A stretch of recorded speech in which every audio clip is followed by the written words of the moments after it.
На 18 и 19 април се проведе кръг от траялния шампионат. Надпреварата се състоява в град Сливен. Втори кръг от траялния шампионат на България вече е факт. Най-добрите пилоти с най-добре подготвените машини се впуснаха в предизвикателството в местността Рамануша край Сливен. Това е пето издание, а за трета поредна година е кръг от траялния шампионат. Организатори са Офроуд клуб Сливен. Това е петото издание на нашето състезание. Значи, първото беше на Гавраилово, когато все още нямаше траялен шампионат. И след това се преместихме тук на Рамануша. И това е петото издание на Сливен 4x4. Всяка година тази надпревара е много добре организирана с интересни, атрактивни, зрелищни зони. По избор на всеки екипаж, според възможностите на джипа и уменията на пилота, разбира се. Тук се събират ужасно много хора, въпреки времето, независимо дали пече или пък е лошо както днес. Да, наистина, за жалост, вчера така случихме на време, за разлика от днес. Наистина и духа и вятър, и така превалява леко, но пък все пак имаме публика, има така фенове, които харесват нашия спорт, идват да гледат. Наистина трасетата са така, стават все по-трудни, даже тези зони, които караха на времето клас експерт или клас прототип, сега се карат от следващия клас, по-малко подготвени, от клас модифициран. А пък на времето, където се караха и бяха трудни зони за клас експерт в началото, сега се карат и от клас стандарт, даже, който е най-малкият клас в нашия шампионат.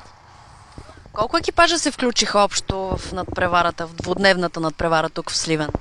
Значи включиха се 25 екипажа общо. Така разчитахме малко повече екипажи да имаме, но този път толкова дойдоха. Сравнително скоро имаше предишен кръг. Кризата явно също даде отражение и така. Този път имаме 25 екипажа, които участват в състезанието. Класовете, в които бяха разпределени екипажите, са 3 – стандартен, модифициран и прототип. В съботния ден за всеки един от класовете имаше по 6 зони, а в неделя по 3. Всички зони бяха номерирани – от 1 до 6 за всеки клас в събота и от 7 до 9 за всеки в неделя. Клас стандартен бе най-многоброен. Последната зона, която минахме много добре, представихме се много добре навсякъде, нямахме никакви проблеми, единствено на четвърта врата имахме проблем с наклона там, понеже е малко по-сериозен, но при правилен заход минахме, нямаме наказания, имаме добро време, надявам се, че чакаме класирането, надявам се, че ще се справим добре. В клас стандартен Камен Каменов и Вайло Дамянов заеха първа позиция. Втори останаха Александър Ненов и Йордан Николов, а третото място бе за Милен Златев, Георги Тихов. Зоните бяха добре подбрани и много интересни. За всеки клас бяха подготвени по няколко интересни участъка. При модифицираните джипки също можеше да наблюдаваме много атракция. Любен Динев от Стара Загора се представи изключително добре и макар и с нов навигатор, резултатите на екипажа са красноречиви. Как реши да се включиш в това предизвикателство? Той ми предложи, не можа да му откажа. Ти карал ли си до сега? Занимава ли се с офроуд джип? Карал съм един път в Трофи и това ми е първо трайно каране. И как ти се струва до момента? Интересно е, трябва да повече допада този тип каране. Добре се справихте тук на зоната, ти помагаше, упорит си, амбициран да победите. Такава е идеята. Ще карате ли още зони? Да, още 2 зони имаме да караме и смятаме да се представим все по-добре.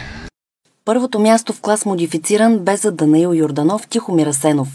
Втори се класираха Любен Динев, Емил Марков, а третото място остана за Николай Колев, Велик Казаков.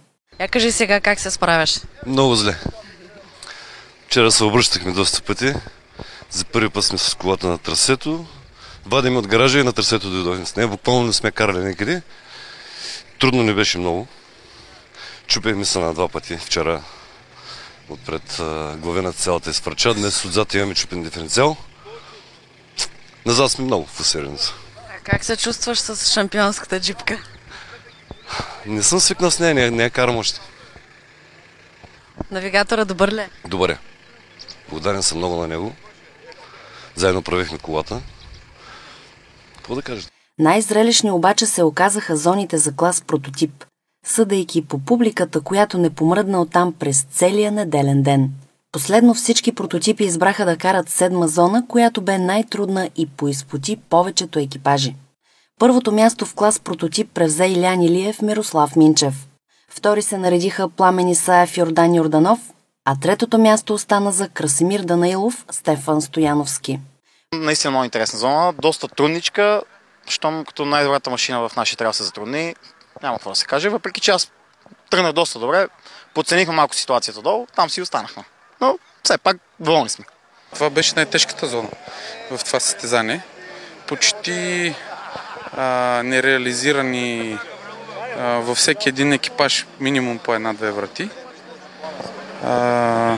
Това е комбинацията с наклона, който има в зоната, плюс калта и водата, която се събра в нея, но както виждате всичко приключи по живо, по здраво. Мисля, че почти всички екипажи са доволни с представянето си в зоната. А ти доволен ли си? Как се представи и твоята машина тук точно за тази зона? Не мога да се окачествя аз лично. Не съм доволен от себе си, понеже нямаме достатъчно време прекарани с машината и с навигатора да натрупаме повече опит. Мисля, че имаше още какво да се желая от нас. Предполагам, че в близко бъдеще ще потренираме повече, се подготвяме за участията ни в по-големи състезания и тогава вече мога да дам някаква по-точна преценка, защото и в момента самата машина претърпя малко апгрейд, който сега тестваме на това състезание. Така че мисля, че ми трябва малко повече време, за да дам някаква оценка. Подробен репортаж от втори кръг на траялния шампионат на България очаквайте много скоро, единствено в предаването Автомото Хоби.